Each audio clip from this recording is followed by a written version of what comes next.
Khulafa'ur Rasyidin menurut bahasa dari bahasa Arab al-Khulafa'ur Rasyidun. Al-Khulafa yaitu pengganti dan Ar-Rasyidin yang berarti diberi petunjuk. Secara istilah Khulafa'ur Rasyidin pengganti umat Islam dan Nabi Muhammad SAW yang mendapat petunjuk dari Allah Subhanahu wa taala untuk melanjutkan perjuangan Nabi Muhammad SAW.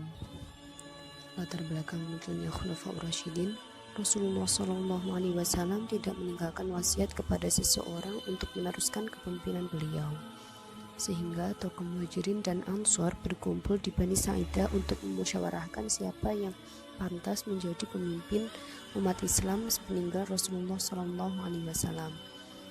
Kaum Muhajirin merasa berhak karena mereka merupakan orang pertama yang menerima ajaran Islam dan mereka mengangkat Abu Bakar.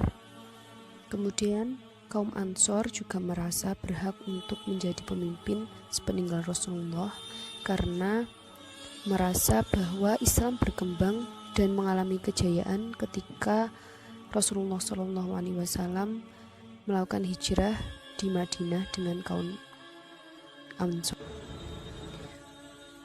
Musyawarah dari kaum Muhajirin dan kaum Ansor ditengahi oleh Umar bin Khattab, dan beliau langsung membaiat Abu Bakar sebagai khalifah pengganti Rasulullah SAW.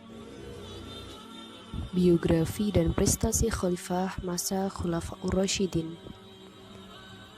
Khalifah yang pertama yaitu Abu Bakar As-Siddiq dengan nama lengkap Abdullah bin Amr bin Ka'ab, lahir tahun kedua setelah Rasulullah SAW. Abu Bakar As-Siddiq diberi gelar Abu Bakar As-Siddiq, Abu yang berarti bapak, Bakar yang berarti pagi, karena beliau merupakan orang pertama yang masuk Islam dari golongan laki-laki dewasa dan yang disebut As-Sabiqunal Awwalun, dan As-Siddiq yang berarti benar karena beliau selalu membenarkan tingkah laku dan ucapan dari Rasulullah SAW, terutama ketika peristiwa Isra dan Mi'raj. Abu Bakar As-Siddiq menjabat menjadi khalifah selama 2 tahun. Prestasi dari Abu Bakar As-Siddiq selama menjabat khalifah, yang pertama itu perluasan wilayah, yang kedua memberantas nabi palsu dan para pembangkang dari agama Islam ketika beliau berdakwah. Abu Bakar As-Siddiq wafat disebabkan beliau sakit selama 14 hari. Selanjutnya yaitu Umar bin Khattab.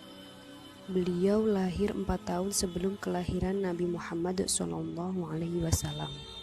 Beliau diberi gelar Al-Faruq karena mampu membedakan yang hak dan yang batil. Beliau juga menjabat khalifah selama kurang lebih 10 tahun, 6 bulan, 14 hari.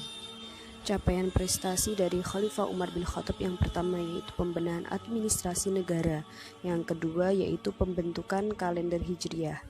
Kalender Hijriah ini dimulai dengan hijrahnya Nabi Muhammad SAW sebagai tahun umat Islam.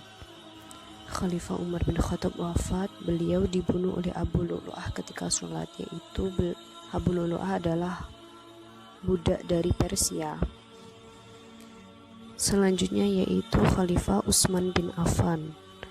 Beliau biasa dijuluki dengan Dzunurain atau dua cahaya, yaitu karena beliau menikahi 2 putri Rasulullah SAW.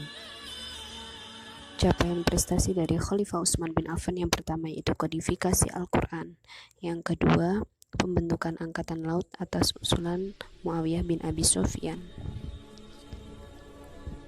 Khalifah yang terakhir yaitu Ali bin Abi Thalib. Beliau merupakan salah satu dari As-Sabiqunal Awwalun atau orang yang pertama masuk Islam dari golongan anak-anak. Khalifah Ali bin Abi Thalib juga merupakan keponakan sekaligus menantu dari Rasulullah SAW dan suami dari Siti Fatimah Az-Zahra.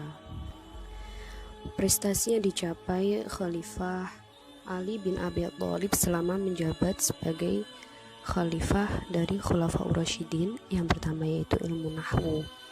Dari kepemimpinan beliau, semula Al-Quran dan hadis yang belum ada fathah, kasroh, doma, atau bisa disebut dengan harokat itu belum ada. Kemudian pada zaman Ali bin Abi Thalib ini diadakannya atau diberinya tanda seperti harokat dan titik. Dan juga ilmu nahwu atau tata bahasa Arab, karena di luar dari Jazirah Arab masih banyak orang yang belum bisa mengenal dengan bahasa Arab. Yang kedua yaitu beliau mengganti para pejabat yang korupsi.